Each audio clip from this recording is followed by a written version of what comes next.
नवरात्रि का आगाज हो चुका है। बाजारों में रौनक देखने को मिल रही है। खरीदारी जोरों शोरों पर है।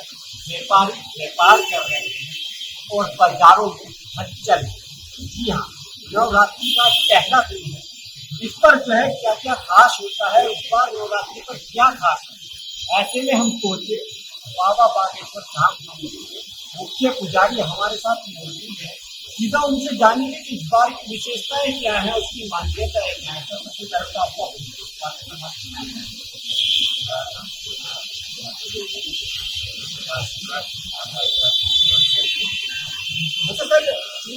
पुजारी जी, आज नवरात्रि का पहला दिन, तो सबसे पहले हमारे दर्शकों को ये समझाइए जो पहला दिन होता है ये कब से कब तक शुरू होता है और इसमें क्या उम्र है, क्या टाइम है, किस तरीके से इसको मनाया जाए। इसमें तो सबसे पहली बात तो ये है कि दस का ना तो किसी उम्र से और किसी समय तक है, परंतु नवरात्रा का जो है सो सूर्य उदय के पूर्व एक रोज पहले से ही हम लोग जैसो मतलब ऐसा जो लोग बनाते रहते हैं, जो लोग सुबह खाते रहते हैं, उनकी जिनको जैसे जनता बनता है उसका नौ रोज करने को नवरात्रि इस बार कुछ नवरात्रि के ऊपर कुछ खास है, ये विशेष है, जब पहले साल के मुकाबले कुछ बार कुछ नया है। पहले साल के मुकाबले इस साल तो बहुत ही नया है। इस बार हमारे माँ का आगमन जो है सो यानी कि धरती पे हुआ है, इसलिए के जो है सो सुख समृद्धि भी जनता भी थोड़ा बहुत जो है सो पूरे विश्व स्तर पे जो है सो इसका प्रभाव देखने को मिलेगा। और जज के आने का एक और भी ये होता है कि मतलब सुख समृद्धि तो होना ही होना है, और इसके साथ साथ थोड़ा बहुत जो है सो हमारे राजनीतिक जो भी गतिविधियाँ है थोड़ा बहुत विफल होगा संकेत। और उसमें भी इस बार पूर्णतः 10 रोज का जैसे कि नवरात्रा है, ऐसे कभी कभी 8 रोज का, कभी 9 रोज का होता है, लेकिन पूर्व में जैसे कि मतलब जैसे 9 रोज का ही था, लेकिन इस बार तो पूर्ण नवरात्रा का जो है सो विशेषता और पूजन का होना चाहिए हमारे श्रद्धालु भक्तों को, वो इस नवरात्रा में मिल जा रहा है। जो जरूरत रखते हैं इसमें क्या क्या चीज भी खाने इस टाइम को लेकर दर्शकों का बहुत सवाल रहता है, कुछ ज्ञान से दूर रहते हैं, जरूरत रखने तो पता नहीं होता, तो उनको थोड़ा हमारे साथ समझाए। देखिए ऐसा है कि पहले तो हम आज माता शैलपुत्री का प्रथम पूजन है, और माँ शैलपुत्री जो है वो हिमराज की पुत्र है, जिसे कि हम लोग पर्वतराज भी कहते हैं, और सती के अवतरित प्रारूप में है, और जिनका पूजन और जो है सो नैवेद्य वगैरह। अच्छा सर देखिए, जैसे आते हैं वो चीज़ें देखिए जो हमारे दर्शक वो उनको क्लियर करना बहुत जरूरी है। बिहार में इस वक्त रहते हैं, हमने खुद देखा जो उधर नवरात्रि शुरू होती है तो दुर्गा माता की जो मूर्ति है, पर यह हम देख रहे हैं तो अभी कोई ऐसी मूर्ति नहीं चलेगी। तो थोड़ा सा क्लियर हमारे दर्शकों को समझाएं क्या है बिहार में चल रहा है। मिथिला का एक इसको परंपरा आप लोग कर सकते हैं, या फिर हम लोगों का वैदिक एक धर्म और सनातन प्रारूप से चलते आ रहा है, करना हम लोगों का दायित्व बनता है।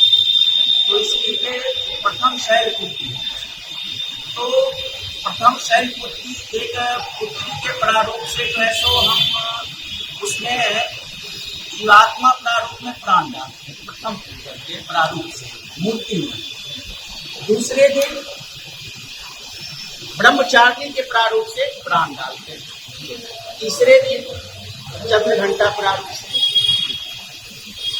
फिर चौथे रोज कुष्मांडा के प्रारूप से, उसके बाद से 5वें रोज स्कंद माता, माता का प्रारूप वहां से शुरू हुआ। इससे पहले माता का प्रारूप नहीं शुरू होता है।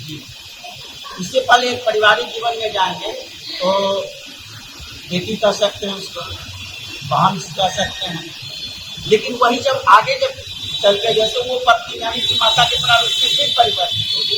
इससे पहले तो 5वें पूजन को जैसे मातृ प्रारूप उसको मिलता है, लेकिन पूर्ण मातृ वो होती नहीं। कात्यायनी प्रारूप में जो है सो मातृ का एक प्रारूप जो है सो उत्पन्न होता है, जो कि सप्तमें रोज काली के प्रारूप में काल रात्रि यानी कि निशा पूजा के समय में हम लोग इन 7 प्रारूप को जो है सो मूर्ति में प्राण प्रतिष्ठित करते हैं। जैसे कि मैंने बोला कि सप्तमाह से पहले जो है सो कोई भी अगर मतलब ये हो तो वो जीवित नहीं रहता है, उसमें प्राण नहीं आ सकता है। ठीक उसी प्रकार से प्राण वायु का प्रारूप जो बनता है वो 7वें पूजन के दिन ही बनता है। इसलिए हम लोग उस दिन जो है सो माँ का पूर्ण श्रृंगार करके पूजन करके उन 7 देवियों को उनमें समाहित करते हुए पूर्णता के प्रारूप में लाकर आशीर्वाद हेतु, जन कल्याण हेतु, पूरे विश्व का कल्याण हेतु हम लोग उनका पूर्ण पूजन करके उसके बाद जो है सो दर्शन के लिए जो है सो उपस्थित होते। इससे पहले नहीं। फिर 8वें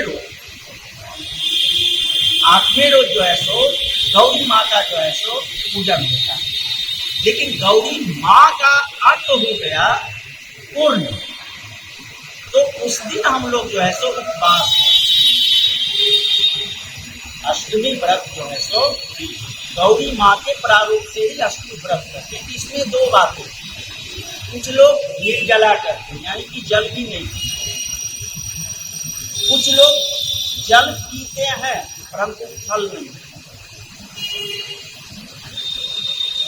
क्यों? इसलिए कि रस प्रारूप में रस का बहुत सा अर्थ आता है।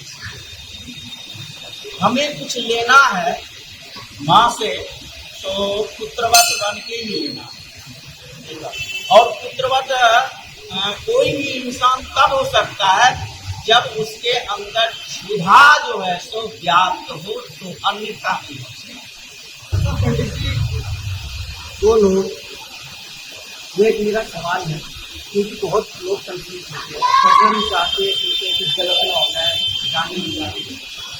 जो लोग अपने घर से बाहर काम काज के सिलसिले में निकले हुए और वो व्रत रख रहे हैं और वो पूजा अगर उनके आसपास मंदिर होती है तो क्या वो दूसरी जगह होटल में है या किराए के घर में है तो क्या वहाँ पर बिल्कुल कर सकते हैं। और हमारे सनातन धर्म में ऐसा भी कहा गया, कर्म प्रधान विश्व कल्याण, कर्म जो है सो प्रथम आता है, चाहे वो कर्म की प्रारूप से कर्म करें या फिर बिजनेस के प्रारूप से करें, चाहे अन्यत्र किसी भी कार्य को आप लेके चलते हैं, वो कर्म है। उस कर्म को करते हुए अगर आप व्रत पूजन पाठन करते हो, चाहे आप कहीं भी रहें, किसी स्थिति में रहें, किसी परिस्थिति में रहें, आप स्वच्छ हैं या नहीं है, कि माँ का पूजन, माँ कभी स्वच्छता नहीं देखती। माँ हमेशा स्वस्थ प्रारूप में सहृदय कटोती। अगर ऐसा नहीं होता तो हमारे पिताजी को ये पता नहीं हो सकता है कि हमें बुखार लगा है या नहीं लगा है, हमें खांसी हो रही है तो क्यों हो रही है, लेकिन मेरी माँ को जरूर पता हो जाता है इसी कारण से इसको जो है सो बुखार आया है और खांसी, लेकिन पिताजी को पता नहीं। क्यों? माँ हो तो आप किसी स्थिति किसी परिस्थिति में कहीं भी आप आराधना कर सकते हैं, मन ही मन जाप कर सकते हैं। अगर किसी भी चीज की व्यवस्था नहीं हो, आपकी स्थिति ये है कि बगैर भोजन का, बगैर जो है सो आयुर्वेद दवाई का जो है सो पूजन नहीं कर सकते, तो माँ कहती है आप भट पे बेहतर पहले भोजन कर लो, दवाई और ले लो, फिर मेरा जो है सो पूजन करो। आशीर्वाद फिर भी बोले, इसलिए कहीं से कोई ये नहीं है। हाँ है क्या, अगर आप संकल्पित हैं, आपने संकल्प ले लिया कि मुझे 9 रोज तक माँ का जो है सो सेवा करना, चाहे जिस भाव से, जब के भाव से हो, तब के भाव से हो, या फिर जो है सो मन इच्छा प्रारूप से, या फिर पूजन पाठन के भाव से, तो आपको 9 रोज तक जो है सो बहुत ही संयमता के साथ करना।